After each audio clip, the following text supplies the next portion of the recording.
Hello, welcome back to another week of The Multifaceted Athlete. I have another guest for you today. I'm so excited for you to listen to this episode. Today I have Jamie Mittelman on the podcast. When we get into the episode, you'll hear that I said Middleton in her intro on the podcast. Jamie, I'm so sorry. I've always been afraid I'm going to do this to someone, and now it's happened. But Jamie Mittelman is the founder and host of Flame Bearers, which is the first global storytelling platform celebrating the stories of women Olympians and Paralympians. Flame Bearers is a podcast, website, and social media platform bringing these athletes' experiences to life, giving them a platform of celebration and an opportunity to share their learnings. I am really excited about what Jamie's doing because if you're not aware, I love women's sports. I love following them. I love learning about new women athletes. And I think it's really important for most sports that there's more storytelling to get people interested in the sports. And especially since women's sports have historically had less coverage than male sports, it's really important what Jamie's doing. So very excited for you to listen to this episode. We talk a lot about Flame Bearers, Jamie's background, her personal favorite Olympic sports, what she likes to watch, all of that. I think it's a really great episode, and definitely check out Flame Bearers when you get a chance. Enjoy. All right, welcome back to another week of The Multifaceted Athlete. I'm very excited to be joined by Jamie Middleton here today. Jamie, welcome to the show. Thanks, Kelly. I'm excited to be here. Yeah, I'm excited for our conversation. We're going to dive into Flame Bearers, which is your baby. But before we get there, can you give the people a little intro about you? And then we'll dive into kind of your background with sports yourself, because females in sports is kind of what you're all about. That is my jam. Wonderful to meet you all. My name is Jamie Mittelman. I am from the Boston area, grew up as an athlete, but today I work with literally the best women athletes in the world. So when I wear that cap, I do not talk about myself as an athlete, but rather I share my experience in marketing and communications, which is where I have really rested my hat professionally. I started Flame Bearers about 4 years ago when I was a graduate student at Harvard, and it was hilariously supposed to be a summer internship that I had been pitching to the International Olympic Committee. 4 years later, Flame Bearers is the first storytelling platform in the world that specifically elevates the journeys of women Olympians and Paralympians, and we do so in 3 ways: podcast, video, and live events. Yeah, it's so cool, and we're going to dive all into that. But before we get there, I'm curious. I read an article about you, and it said you... No, it was a good article. Well, one, I'm curious what sports you enjoyed as a child, and then what hooked you on the Olympics, and why do you love the Olympics so much? Yeah. So growing up, I was a 3-season athlete in high school. I played soccer in college for a little bit. So I played soccer, I was a ski racer, and I ran track and field.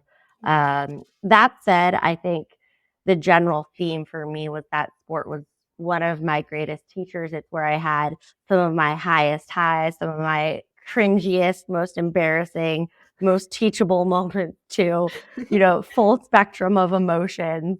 It's where you learn values like teamwork and resilience. It's where you learn how to be a part of a team and work towards something greater than yourself. So growing up, sport was where I really formed many of my deepest relationships, if you will. And in terms of the Olympics, my dream as a little girl was always to be an Olympian. I wasn't good enough. That didn't happen to me. That said, I was able to find a way to still be involved with the Olympics by giving voice to the best women in the world. And hey, if I can inspire other little girls out there to go for that dream, I'm feeling pretty good about myself. Yeah, that's awesome. And I was curious about the Olympics because when I was a girl, I don't remember them being on my radar. But then I've heard Kara Goucher, who is an Olympian, talk about the Olympics, and it was always on her radar, similar to you. And that was her goal in life, to become an Olympian.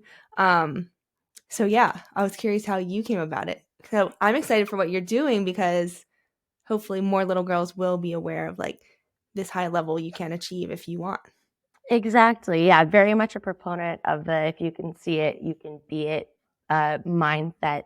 So I grew up with an older brother. Both of my parents were athletes in different ways. So we would always tune in for the Olympics. It was something that my family enjoyed watching together. Mm. I think we were also very much were in an environment where sports were always secondary to academics. So it was one of those things where um, sports were important to us, but they were very much secondary. So even though I always loved the Olympics, it was always academics first. And and that is not to say that's not why I didn't make it to the Olympics. That is not my excuse. Absolutely not. Like not even close to that. But I think I was always drawn to it because it felt so much bigger than any one person. It was a moment where the world was put on pause and countries who were literally at war with each other would compete and be in the same room together. And it felt so unifying where sport literally became a universal language, that it didn't matter who you were religiously, culturally, ethnically, what you believed in, who you were. Everyone could appreciate good sport. And I love that. I love that idea. Yeah, that's a good point. And one thing it brings up for me being in the running world is the Olympics really shine the light on the fact that running can be a team sport, which, like, those of us who run recreationally, it doesn't feel like a team sport because it's not. Right. But in the Olympics, like, yeah, you're running for yourself and to get a medal, but you're also running for your country as a team, which is really special and rare once you go out of college. Absolutely. And, I mentioned that I ran track and field. My favorite events and now were always the relays. So I was a Oh. sprinter. I did the 400, the 200, the 4x1, and the 4x4. And specifically the 4x1 and the 4x4 were always my favorite events because of that team component within running that you mentioned. So very much so agree and align on the fact that running can also be a team sport. Yeah. So if you had gotten your Olympic dream, would it have been in soccer? And it probably would have been in soccer. That is just so far off from the world I live in now. But yes, that as a little girl, I was like, yeah, I want to be an Olympic soccer player. But I definitely did not do the things that set me up for success in that department, nor am I saying that I have the athletic prowess to actually achieve that. Yeah. It is a nice dream growing up. I remember really idolizing Mia Hamm when I was growing up, and I was also a soccer player back then. hmm It's just soccer is just a special sport. It is, and I think what we have seen. I had the opportunity through Flame Bears to work with the first U.S. women's national team. So this is Ooh. 1985 was the first U.S. women's national team in the U.S. that actually played internationally. Is that those women were all born before Title IX, Mhm. and we have benefited so much as I'm 36 years old, so I was a child of a Title IX woman. We have benefited so much from those trailblazers and the women who've come before us, like Mia Hamm, who was a little bit younger than Title IX, but there is a whole generation of women who is growing up or has grown up with the idols um, of women who have really blazed these trails from before us, including athletes like Mia Hamm. Yeah. Yeah. So I guess let's just dive in to Flame Bears while we're at it. How did you come up with the idea? So I'm going to be really honest. I mentioned that I was always obsessed with the Olympics. Yeah. My professional background had been in the media world, specifically in marketing and communications. But what I was always drawn to had been working with women and girls. Mhm. Undergraduate, I had been a gender studies minor, an international studies major. My first job out of college, I moved to Bangladesh and worked at the only liberal arts school for girls in Asia. So for me, I have always been drawn to the intersection of women and girls, empowerment and education and sports, if you will. So when I was thinking about a lot of my frustrations in the world and trying to come up with something that was really fulfilling, that was top of mind for me. Why was I looking for something bigger and not just kind of looking for something that was existing out there?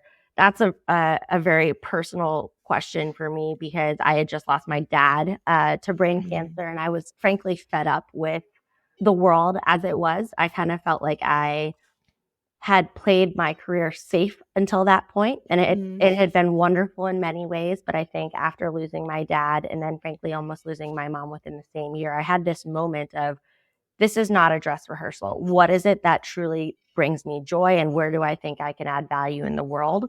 And that's what gave me the courage to say, you know what, I'm going to go for exactly what I want. And it was at that intersection. In terms of why stories, historically, women in sports are severely undercovered. It's kind of funny. Sports coverage, I think, has historically been a total misnomer. If 85% of that has gone to male sports coverage, that's kind of just male sports coverage. Let's call a spade a spade. Yeah. So that means that today in the US, less than 15% of all sports coverage goes to women. Within that, it's a very narrow set of people who get covered. So it's usually white women without physical disabilities who play certain sports, and they are usually covered in certain ways. So there's a quantity and a quality problem.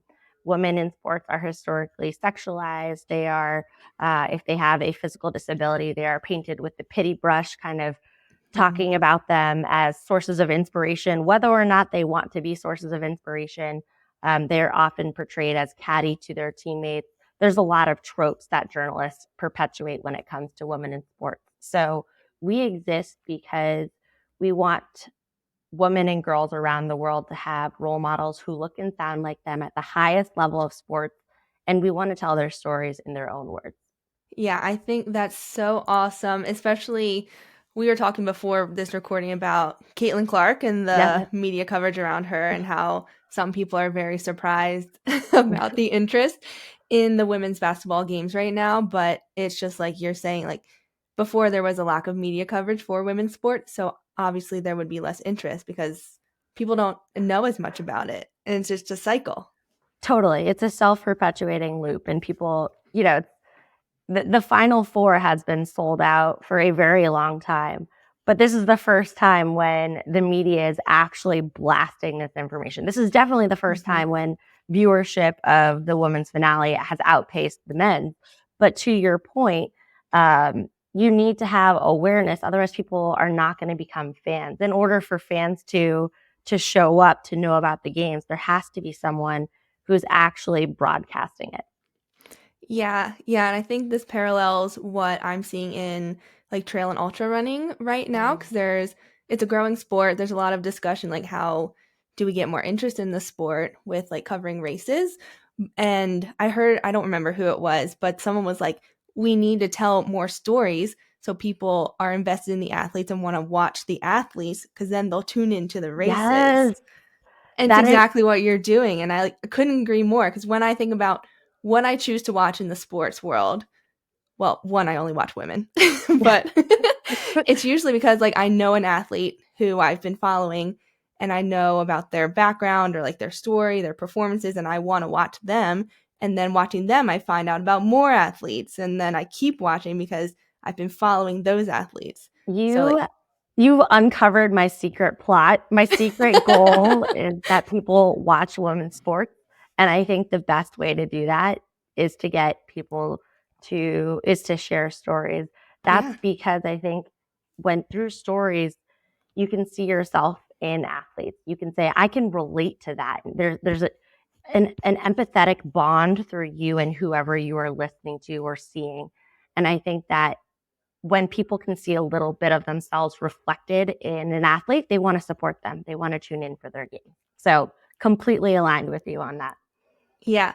Yeah. And I really like what you're doing, because I don't know if in the running world, there's a lot of discourse right now about how athletes also need to be influencers, Mm. and they're kind of responsible for like telling their story on social media and being the content creators. And I don't know where I was going with that, but I like what you're doing, because it's like, I guess I'm curious, what do you think about that phenomenon? Like, should a lot of it be falling on the athletes, or should it be more media coverage in the bigger companies, or like How do you think about that? I think it's a double-edged sword. I think it's both an opportunity and an incredibly frustrating responsibility that is falling on people. Yeah. So in the sense that it's an opportunity for athletes who want to capitalize on it. Through NIL deals, we are seeing athletes have access to capital, to sponsorships, to brand partnerships that they've never had access to. On the other end of the spectrum, some athletes just want to compete. They just want to show up and they want to run. And curating a social media audience is a whole separate job that, frankly, I think is very frustrating for a lot of athletes when they say, I have no interest in sharing my personal life with people who I don't know. It is a completely different skill set. It's something that doesn't resonate and doesn't ring true to a lot of athletes. And I think it's very much a double-edged sword for people who are not interested in kind of walking that walk. I wish that there was the same opportunities for those athletes as the athletes who are all about it. Yeah, I agree. We're living in a weird world with social media right now. So weird. Yeah. But back to Flame Bear. So when you first got started, what was your vision for what you were going to do, and how does that compare to how it actually looks today? So when I started, I'm a little embarrassed to admit this. We were just going to focus on women Olympians, Mm-hmm. and it was going to be women Olympians from around the world and not include Paralympians. Now, for those who are unfamiliar, Paralympians, para literally means parallel to. It's athletes with physical disabilities. And I started this right after George Floyd's murder, and there was a lot of conversation in my environment amongst my friend group around the role that white people have in having conversations around race. I'm a white individual, and I came to the conclusion that historically a lot of the conversations around race and privilege had fallen on the shoulders of Black and brown people, and that I had an opportunity and frankly a responsibility as a white woman to have those conversations too, that they shouldn't only be on the shoulders of Black and brown people. Mm-hmm. And my advisor challenged me. She said, Jamie, you don't have a physical disability. Why is it that all of the conversations around ability are sitting on the shoulders of people with physical disabilities? Is Mm-hmm. that fair? Make the parallel connection here to what you are espousing to support with the Black Lives Matter movement to the ability movement. And I honestly, I felt like a hypocrite. I was like, you know what? You're exactly right. I am not an individual with a physical disability. And therefore that gives me an opportunity to be a great ally to that community. Mm-hmm. So my advisor, Dr. Kesley Hong, was directly responsible for helping me be more inclusive with whose stories we tell. And for that, I am forever grateful. From the beginning, our intent was always to center the stories of diverse women, to give them a platform where they could share their stories in their words, and to bring on contributing guests who could contextualize and share different perspectives on that athlete. But I think one of the most critical points for me in my journey was realizing that it was really important that Paralympians were a part of that as well. Yeah, that's a really good point because I do think a lot of us who are not disabled forget about the Paralympics, partially because same issue with women's sports. It's not as elevated as much. It's not Totally. celebrated as much, which obviously some of it does fall on the fans of the sports to, tune into the lesser viewed. But yeah, a lot of it is on the media as well. So I think it's awesome that you're focusing on telling all stories of all types because just like you're saying, it's important for us to be able to see. And I'm also a white woman, so we see a lot more of ourselves in athletes than other types of people. Exactly. I had the opportunity to work with Jipin Shu from Singapore. She is a 5-time Paralympic gold medalist. And she said, growing up in Singapore, I didn't see a lot of examples of people with physical disabilities in the media. That was not out there. So she has been really focused on putting herself out there. So young boys and girls in Singapore have people that they can look up to who are role models for them. That's awesome. So within Flame Bears, when you're choosing which stories to tell, how do you go about that? Because there are so many athletes from so many countries, so many sports. How, I guess, let's focus on when you were the first season, let's say, of the podcast. How did Yeah, you go about choosing who you wanted to have on? such a good question. There's a couple different approaches. First of all, we started with our values. So, what are the things that matter to us most as a company? Our values are fearlessness. So, athletes who challenge the status quo, who go towards things that make them uncomfortable. They are trailblazers, they're barrier breakers. People who are trustworthy, that's our second value. And then our third value is resilience. So those are our three values. So, first of all, it's finding athletes who align with who we are. That is important to us. Number two, it's really important to us to elevate athletes of different levels of notoriety.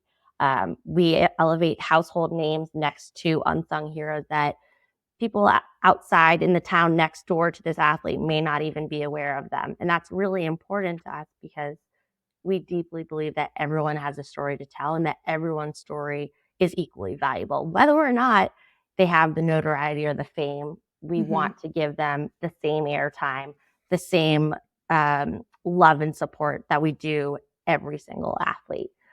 The third criteria that we use is diversity, and that could be diversity of sports. It could be diversity of country.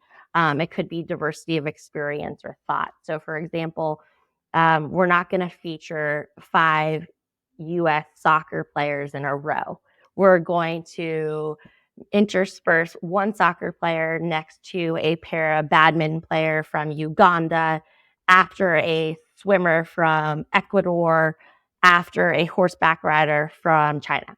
And the criteria that we are thinking is trying to reach as many different people in as many different sports from as many different backgrounds as possible.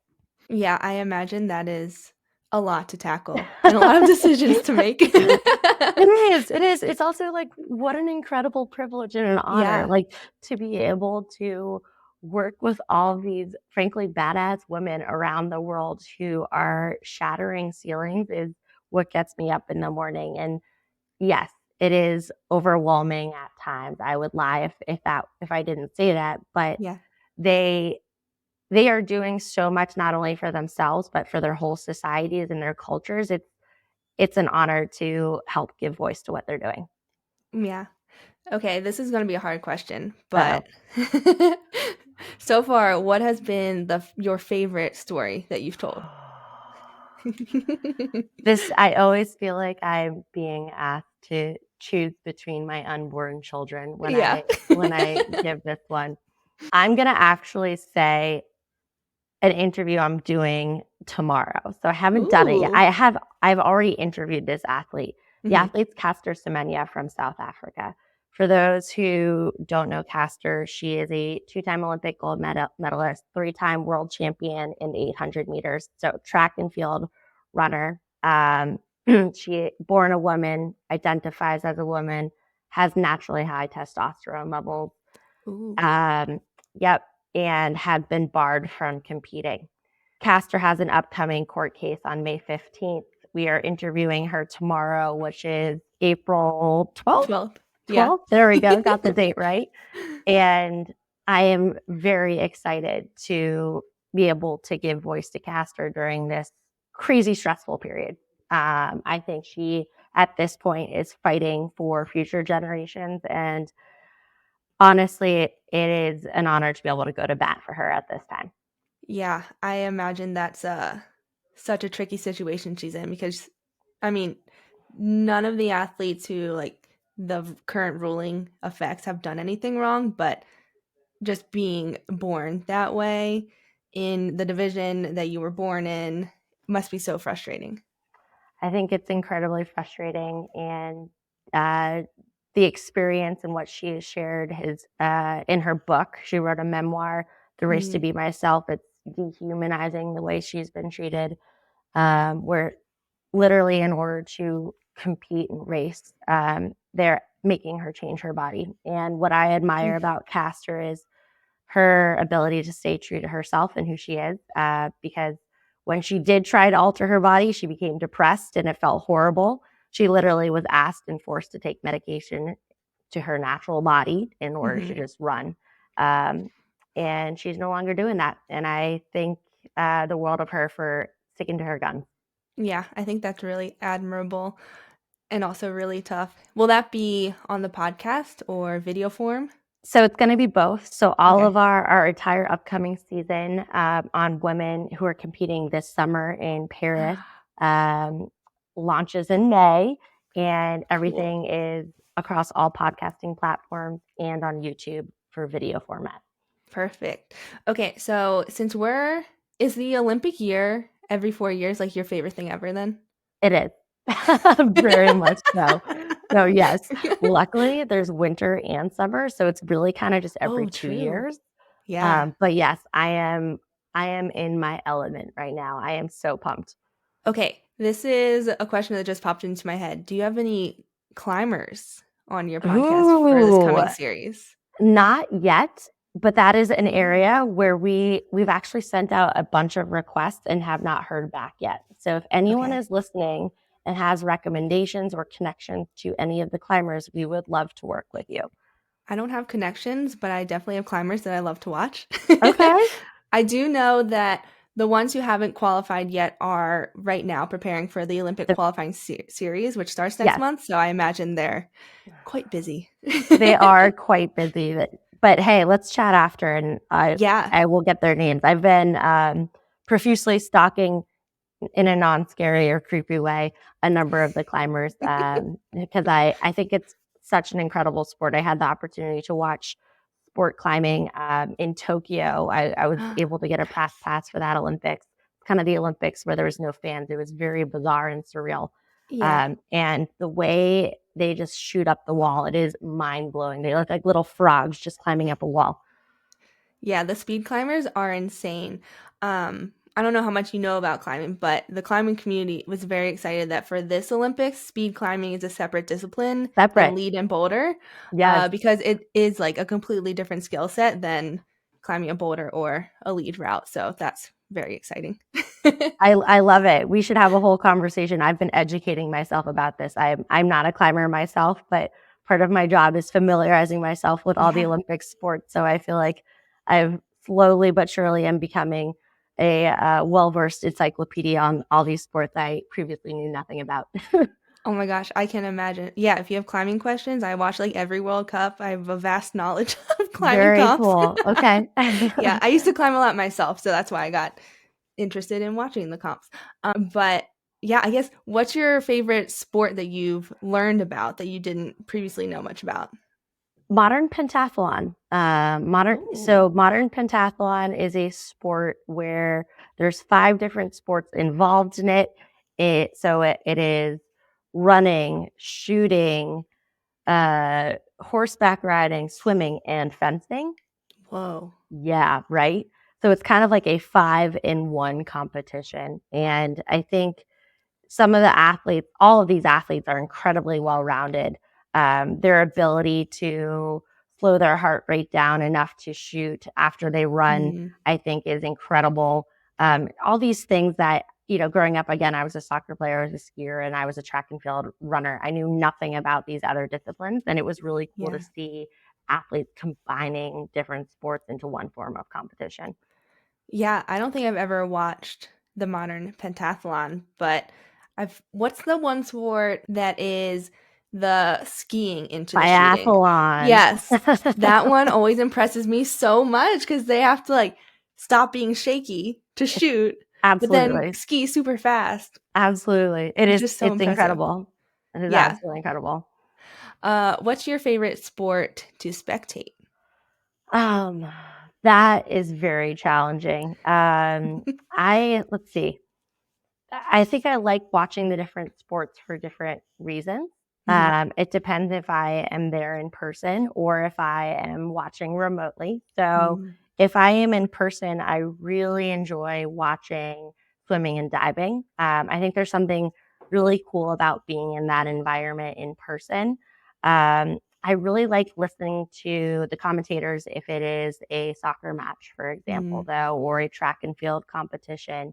There's something about not having, you know, access or the knowledge about every individual player that I find really additive when watching remotely about those games.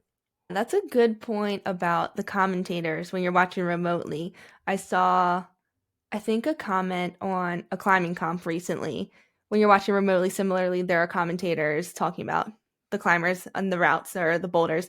And someone had commented that they went to a live competition and they're like, it's so weird not having commentators and just Right? like cheering and not really getting the like analysis as it's going on. So that's an Right. interesting point to make.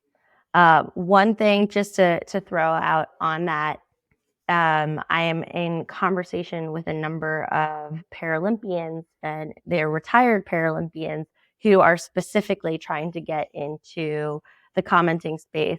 And they Ooh. have been frustrated with Paralympic coverage in particular, where they feel like the vast majority of people who are announcing and commenting about the games are actually not people with physical disabilities themselves. And Mm. they quite a few athletes that I have been in conversations with, and again, this is not a broad sweeping generalization, but a couple individuals who I've been in contact with have been frustrated with the displacement, frankly, of what they view could be an opportunity for them. Yeah, yeah. Not to keep bringing up climbing, but Yes. one of the things I think they do really well for the World Cups is for the finals. They have like the lead commentator who is the commentator for all the World Cups, but then and semifinals, they also bring an athlete who isn't climbing in finals to co-commentate I so love they that. can speak on they can speak similarly I'm guessing to what the Paralympians want on from the athletes' point of view because they know what it's like to be doing the sport on this stage and like they just have inner knowledge of being the athlete along with the commentator who has the knowledge on who the athletes are and everything. Exactly. And I think that that intersection is exactly where we hope that we are playing. And again, we're not commentating on sports live, but it's the idea of sharing their stories in their words where the athletes themselves are given the mic. And then we bring in we offer the ability or the opportunity for experts to support athletes with what they talk about. We think that that puts the athletes in positions of power where they are positioned in ways where they feel like we are going to bat for them.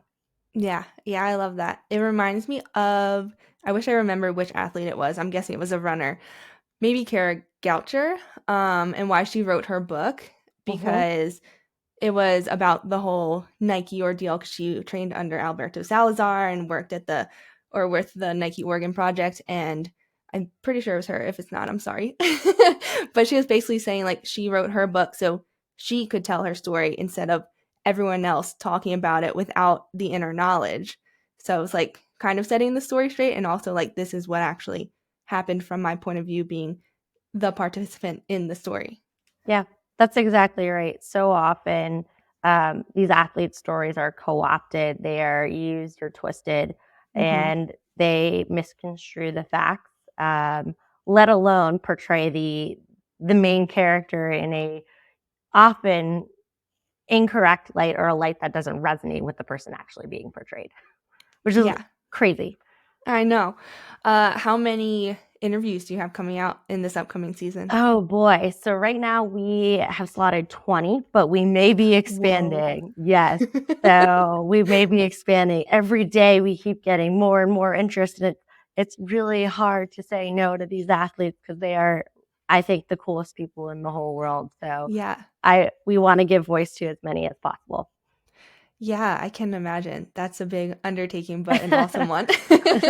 Thank you. Yeah, I feel very honored to be able to have those conversations. Yeah. And I also think it's really cool how I think it was season 2, you did like after the Olympics and what that's like because we always think about these athletes as participating within the Olympics that they participate, but we don't think Mhm. about what happens after they reach the pinnacle of their sport. Yeah. Thanks for saying that.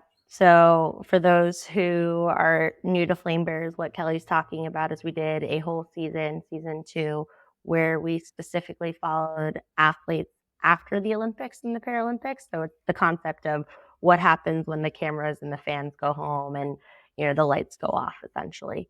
And we wanted to do this because, first of all, every athlete is a person. And I think that is one common misconception. Athletes are frequently at that level feel like they have to be robotic and they have to perform and they have to show up, and that there's no ability to have down days. But many athletes also significantly struggle after the games. There's a massive level of depression and anxiety that spikes after the Olympics and the Paralympics, because many athletes have had this goal for years and for decades. So we wanted to be a part of giving voice to those experiences. And I think that experience is super relatable to anyone else who does sports. Because I know, like, all the runners listening, after you complete your big race that you've been training for all year, it's a similar feeling. Like, we're not on camera, we're not at the Olympics, but it's still like, okay, what I've been focusing on for however many months or years is over, and now what? Now where do I find my purpose? 100%. And not to draw a comparison between this, but when I stopped playing soccer in college, I had an identity crisis. Oh It's yeah. this sense of when you stop focusing on something that has been a huge part of who you are, it makes you, or made me, reevaluate who I actually am. And that's really challenging and really scary. Yeah, I think especially being at the top of the field, obviously I can't relate, or like I can't speak from experience, but I can't imagine how to deal with that after having, especially if you are, a gold medalist who has had a lot of coverage, and all of a sudden it's like, not that no one cares about you, but it may feel like no one cares anymore because you're not gearing up for the immediate Olympics, you're not going for the gold medal, maybe you're not the favorite anymore. Mm-hmm. So that must be really tough. I think it's really challenging. And one of the things that we have tried to give voice to is this concept of having multiple identities, that it's not just Hmm. Simi Adiagbo, who is a Nigerian bobsledder, was like, I am a daughter, I am a friend, I am a teacher, I am an entrepreneur, and yes, I am an athlete, but it's one of many different identities that I hold. And I think that's important, and frankly bodes well for athletes as they move Yeah. out of that phase, because you are not just Simi the Olympian. Yes, she is that, but she's also so much more. So, when it was time for her to shift out of sport, she has all these other facets of who she is that she can lean on, that have been successful and have been recognized and are currently celebrated. Yeah. Yeah, I agree. That's really important because I feel like, especially for athletes, the only thing that's certain in life is that you're going to shift away from elite athletics at some point. Like, Totally. you can hopefully still do your sport depending on what happens. But I mean, I imagine even that's hard. Like, grappling with, do I even want to continue, depending on the sport. Obviously, if it's a team sport, that might be hard to do. Hmm. But like for runners, it's like, do I want to keep running if I can't run at the top level? Right. Right. It is interesting. I've had a number of conversations with athletes of different generations, some of whom, when they Mm. retire, they say, I don't want to play this sport anymore. I want to coach something else because, you know, my sport was me at the highest levels and I don't want to do it less than. I also have other athletes who I've worked with who say, yeah, I want to coach this because I love the game and this is what I want to do. I have other athletes that I've worked with who apply the same com- competitive view that they did in their sport to other sports that they're now Mm. doing. So I Yeah. feel like it is so individual based on how people are feeling, but it is kind of interesting how as athletes age out or move on to new phases, how they decide they want to interact with their sport or not. Yeah. Yeah, it's a tough question. Uh, so tell me a little bit about the special edition series you did with the US women's soccer team. How did that come about? And Sure. yeah, tell me more. So this is going to be a model that we're going to see more of from Flame Bearers in the future. So what this was, is this was a special edition podcast between Olympic years and Paralympic years where we worked with the first U.S. women's national team in honor of the Women's World Cup. So this was right while the Women's World Cup was doing, so soccer was top of mind. And we wanted to pay tribute to the OGs, to the originals in the U.S., if you will. This came about because Michelle Akers had this idea. So Michelle Akers, for those not familiar with the world of soccer, is commonly known as the GOAT. She is FIFA Player of the Century. She was on that 1985 team and competed through 2000. She won the first ever Golden Boot, was the first person to sign a shoe endorsement deal. Literally is one of the biggest names in women's soccer. And she has for a long time wanted to give credit to that original team who has frequently been marginalized, overlooked, not given the credit that she and I have now believe that they need to be given. So this was her idea. So I had the opportunity to work with every single one of the 17 players on that original team throughout the Women's World Cup. And it's a model that we're definitely going to employ between Olympic and Paralympic years, where we spotlight a team or a sport from around the world related to a major women's sporting event that's happening at that time. That's so awesome. Do you ever get starstruck in All these the interviews? time? Yes. 100%. And I have to attempt to play it cool, but inside I am totally jumping all over it. I think I've gotten better at it, but yeah, the way I kind of think about it is like I'm a duck. Like I'm super calm up top, but on below everything is turning a lot. But yes, to answer your question, all the time. That's so funny. I can relate to it too.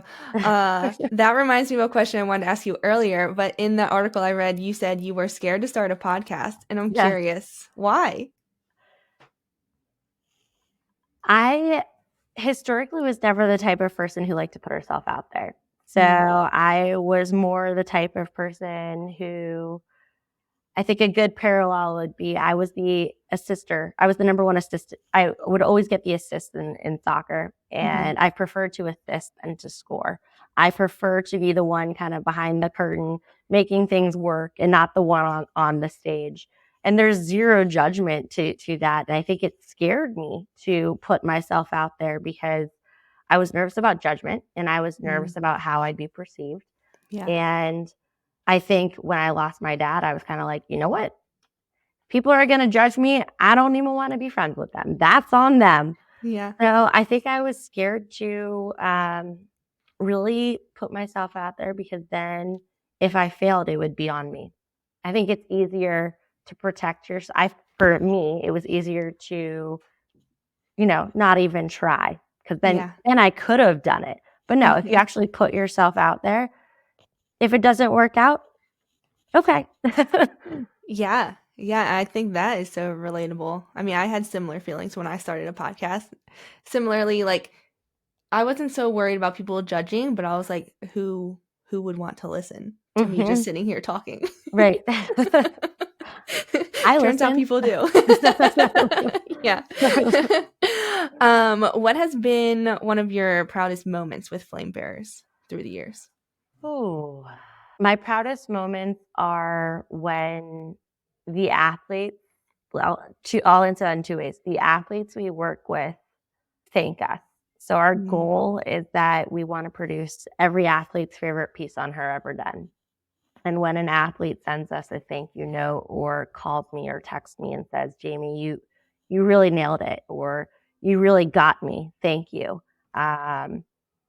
That's when I'm proud, because I feel like I have helped capture their essence and spread it to other people. That makes me really happy. I think on the other end of the spectrum, it's when we get reviews or emails or DMs from listeners or community members.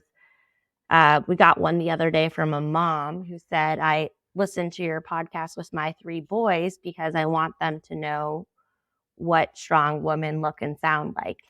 Oh. And hearing that feedback, I don't know who this person is. I likely will never meet them. That is irrelevant. But it makes me feel like if we just reached one person and their 3 sons, we've made the world that much better. Yeah, I think it's super important what you're doing, and I imagine it must be very fulfilling on your end as well. It is. All the days that I have those down days, I get those notes and it makes everything worth it. Yeah. Well, as a wrapping up question, what are you excited about for the future of Flame Bearers? Yes.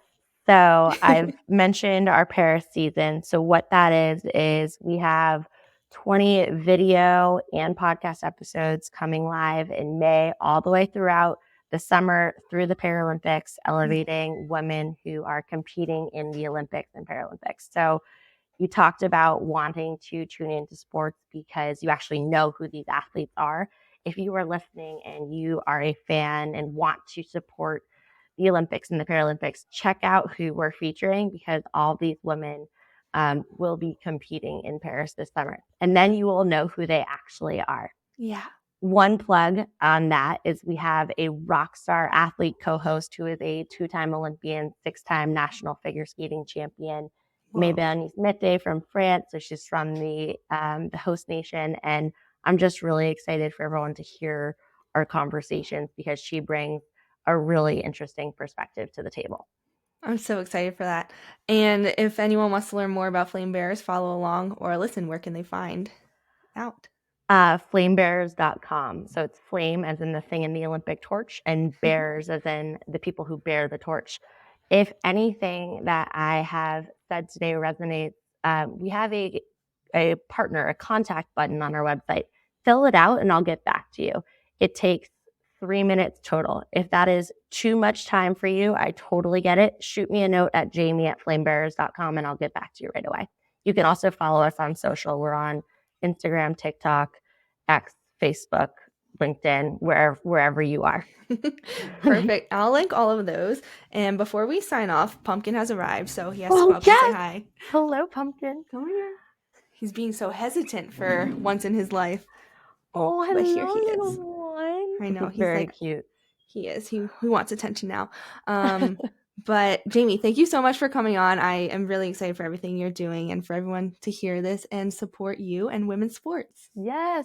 Thank you for the time, Kelly. I love what you're doing too. Thank you.